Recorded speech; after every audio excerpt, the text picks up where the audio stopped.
Deputy Mayor. Okay, thank you very much, Madam Clerk. Good evening, members of the public, members of council and staff. Welcome to our Monday, August 16th Committee of Adjustment meeting. Can I have somebody call the meeting to order?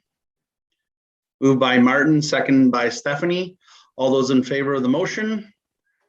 Motion is carried. Can I get an approval of the agenda as presented? Moved by Stephanie, second by Martin. All those in favor? Motion is carried. Thank you very much. Can I get an approval of the minutes of the July 19th meeting? I'm assuming everybody has had a chance to review them. Moved by Councillor Lang, seconded by Councillor Jaworski. All those in favor? Motion is carried. Thank you very much. Are there any declarations of pecuniary interest? Seeing none. Moving on to item number 5A-19-21. Kenny, Ms. Haley, I will just ask Councillor McDonnell once he comes on if he would be declaring a conflict of interest. So if you see him on your screen, I will just ask him that and then continue on.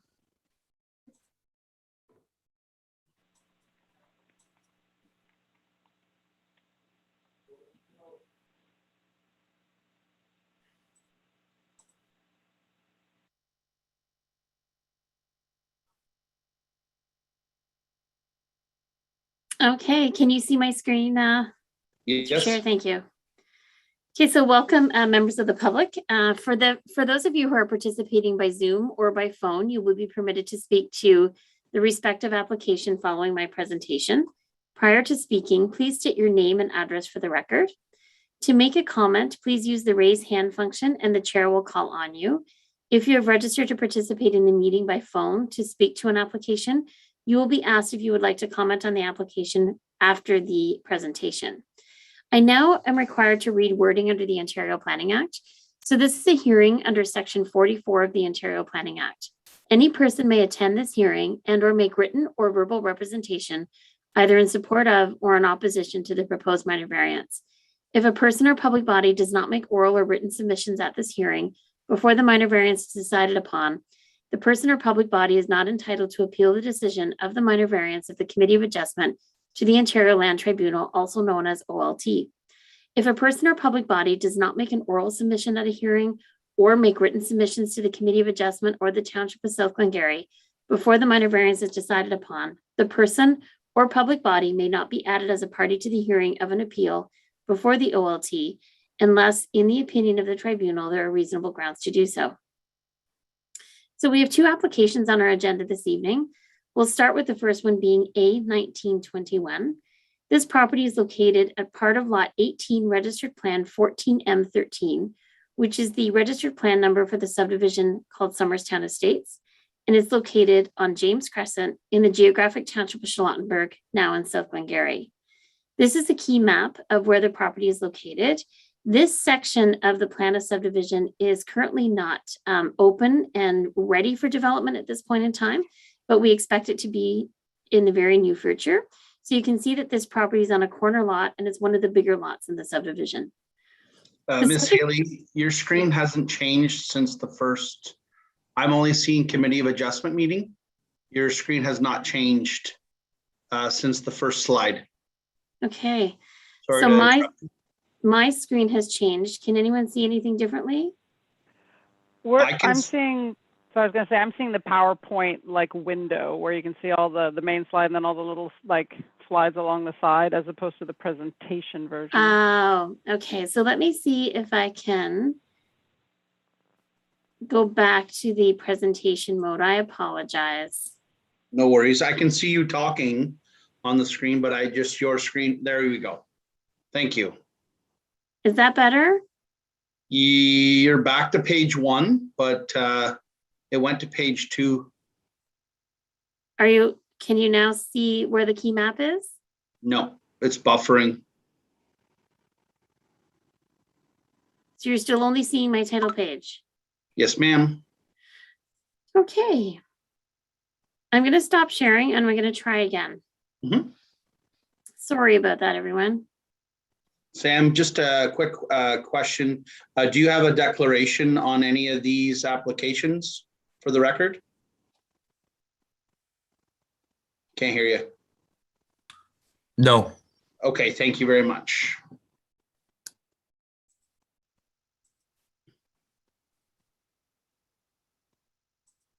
I'm going to get off the Wi-Fi, Okay, is this Joanne. better? I see you're back at the main page. And are you seeing me change the slides? Nope.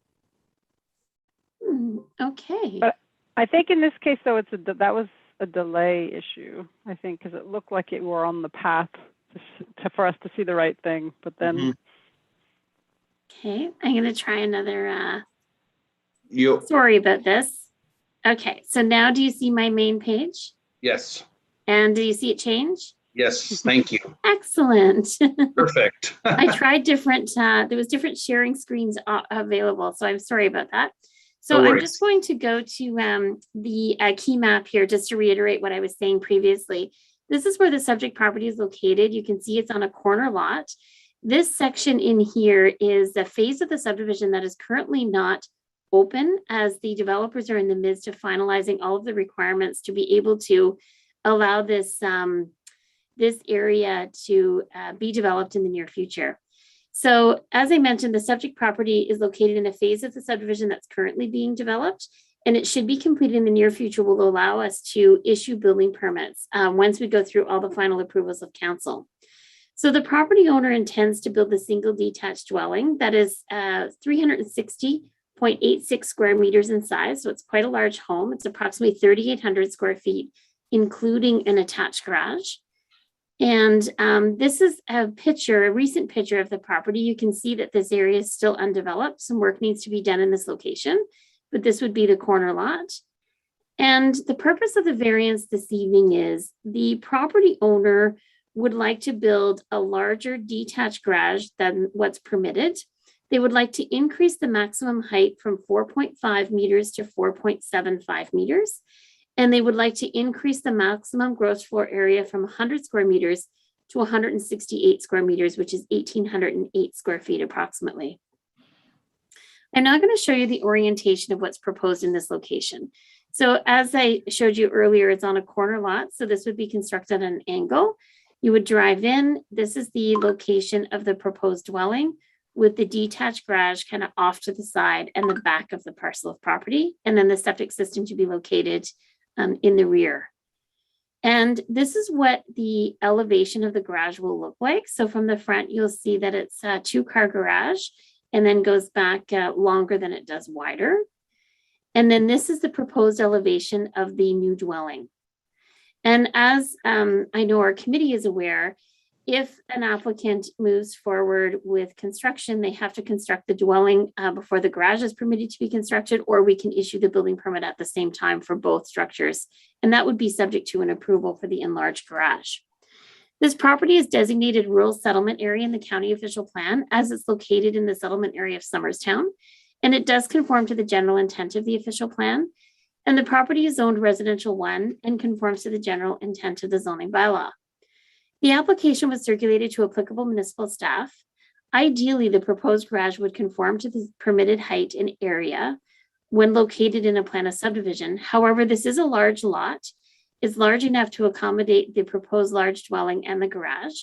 And in a case like this, it's really going to be up to the committee to ensure that this requested minor variance meets the 4 tests. You'll see here on the slide that I have received no comments or inquiries from the public to date. That's actually incorrect, because later this afternoon, I did receive a phone call, and I'm sorry I didn't have a chance to update the application. But the phone call that I received was from an abutting property owner that just wanted to have some assurance that the proposed garage was not for a commercial use. They wanted to make sure it was for residential only. And at that time, once I explained to them that we would not allow for a residential, or excuse me, a commercial use in a subdivision, they had no comments or objections to what was being requested.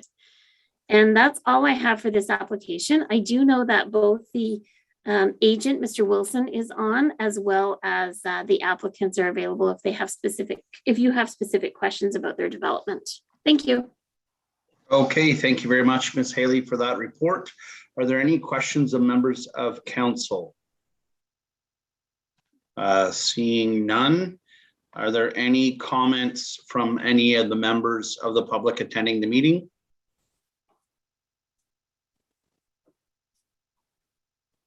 Seeing none, can I get a mover to approve as presented? Moved by Councillor Lang, second by Councillor McDonnell. All those in favor of the application? Motion is carried. Thank you very much. Moving on to item number 6, A20-21. I can't see the name on the screen. Miss Haley. Gordon, sorry. Thank you. Thank you. Now, I just want to make sure you can see my screen correctly this time. Yes, ma'am. Perfect. Okay. So this parcel, or excuse me, this application is the Gordon application A2021. This property is located on part of lots 39 and 40, concession 1 north of the Raisin River in the geographic township of Charlottenburg, known as 19167 County Road 17, located on the south side of County Road 17. So here's an image of the road just to help orient you. This is the intersection of County Road 27 and County Road 17, and then McGilvery Road just to the south. And here's a recent photo of the property when the sign was installed. I think a lot of people would recognize this dwelling. It's been on that road for quite some time.